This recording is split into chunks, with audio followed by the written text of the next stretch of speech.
Hey guys, and for today's video, I'm be making my choices for the 2024 All-Star starters. So yeah, let's get into it. Alright, so for first base in the NL, Harper would have got in and had the most votes out of anyone in the NL. I think the top vote getters in the NL and AL get in. And yeah, Judge did too, so let's get into it. Let's begin with Vladimir Guerrero Jr. versus Ryan Mountcastle. This one was an easy one, but dude, Vladdy having a good season.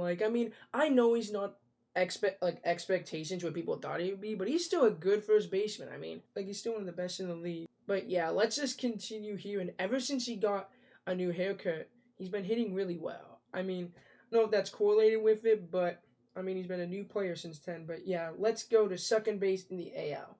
Alright, this one's another easy one. Jose Altuve versus Marcus Semien. And it's Altuve.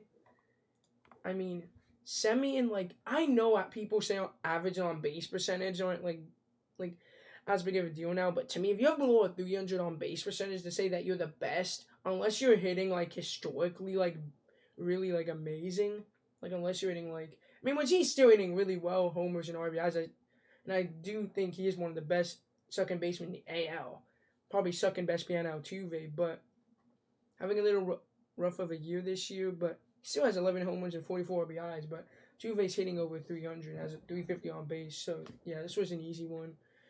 Next, we got Luis Arraez versus Ketel Marte. Another easy one here. Luis Arraez is hitting a 314, which is still good, but just no, home run or RBI production or extra base production compared to Ketel Marte, who's having a great season.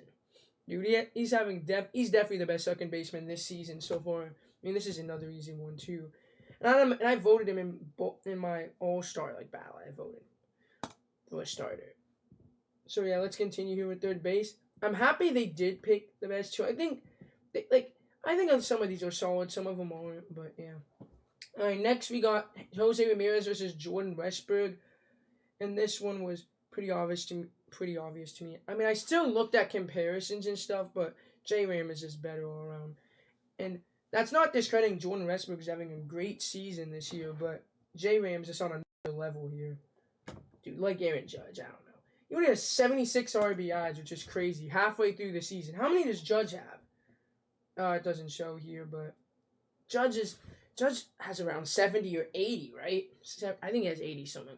And he has 23 homers, where last year he had 25, which is still a good number, but this year he's projected to have around 50, so pretty good, great season for him. All right, next we got Alec Bohm versus Manny Machado. This one's easy. Alec Bohm. The home run numbers are a little low, 10's a little lower than expected, but he's still having a great season with 300 average, 68 RBIs, which is great. Everything else is great. So yeah, let's just move on here. Definitely the best third baseman in the NL. Pretty easy. All right, next one, we got the hardest one here. Gunnar Henderson versus Bobby Witt. But, dude, Gunnar Henderson is built different this year. We're picking him. Bobby Witt is still having an amazing season, but, dude, Gunnar is just, he's on another level. 26 homers and 58 RBIs. Bobby Witt has 12 homers to 54 RBIs. Still having a great season, too, but I think he has a higher on-base percentage, too. I like looking more on base percentage than average. I feel like average is a great indicator too, but on base percentage, there's guys like Schwarber who 190 last year, but had 320 on base percentage, I think around there. Correct me if I'm wrong, but on base percentage, getting on base is very important too. But look at that too. And Gunnar Henderson had a better percentage too. But I would take a higher average with the same on base percentage, obviously, because that means you have more potential of driving in runs. Even though you can get RBIs on walks in bases loaded situation. All right, next, Mookie Betts and Trey Turner. Trey Turner is having a great season, but to me, Mookie Betts having amazing season too. I'm gonna say this I think the two best shortstops this year are definitely in the AL, but Mookie Betts is definitely third best this year. And from switching from right field and playing some second last year, now playing shortstop, which is, I don't know why they're doing that, but I don't know. I don't know how he's been. Has he been around league average? That's what I've heard, but yeah, still one of the best players in baseball. So let's move on here. All right, catcher another hard one, but I'm picking Adley. Salvador Perez has been struggling the last like month and a half. So like he had a great April in like middle of May, but once till middle of May, but once around like I think the middle of May happened, he just hasn't been as good. It's been not like hitting as good, but he's still solid defensively. But I mean, Adley's just built different though. So yeah, I'm picking Adley for the starter here. All right, next we got William Contreras versus JT Realmuto. Another easy one.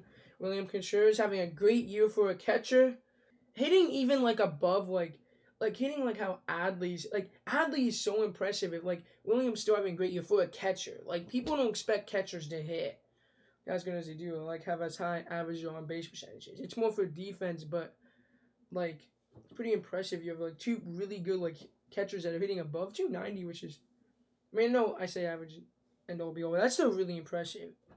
But yeah, let's go on here. Next to outfield, Aaron Judge is in MVP. Definitely gonna win MVP this year.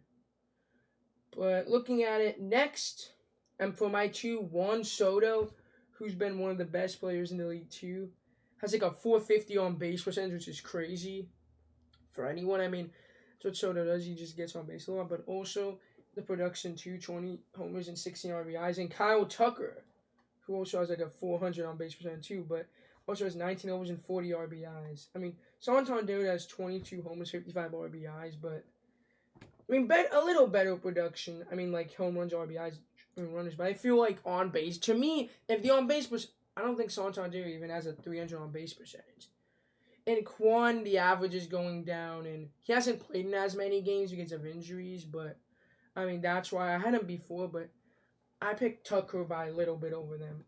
Alright, next we got in the NL, Jerkerson Profar has been amazing this year. I mean, dude, he's having what everyone expected him to do before, like for the top prospect, and he's showing he's breaking out now. Sometimes it takes a little bit to break out. We're seeing it right here. Next pick, Fernando Tatis Jr., another beast. I mean, having another great season. And his second season right field's been solid there, but yeah. Alright, I mean, we're moving on here. I know I'm not going from worst, like best to worst with this one. I'm just kind of picking down the line who I see. And next is Yelich having a good year. Yeah, I guess you could say he hasn't played as many games as the other guys, but I feel like with how he's playing right now, I think he's doing a great job. So yeah, we're going to put him there too. Alright, next we got an AL DHs, Yordan Alvarez versus Ryan O'Hearn. We're taking Yordan Alvarez. Another great season for him. I mean, being one of the best DHs in baseball. Yeah, I mean, there's nothing more to say here. I mean, been one of the, like, the Astros have actually been one of the best hitting teams in baseball, shockingly, even though they've been kind of, I mean, they are coming back to around 500, but started out slow, but he's one of the reasons why their hitting's been great. And in the NL, Shohei Ohtani is probably the best hitter in the NL. I mean, I don't know if he could win an MVP because he's DHing, but I guess we'll have to see. Just DHing, but yeah, I guess we'll see. Alright, guys, these are my picks right here, and I hope you all enjoyed today's video, everyone. I don't know what we're going to keep doing with MLB content.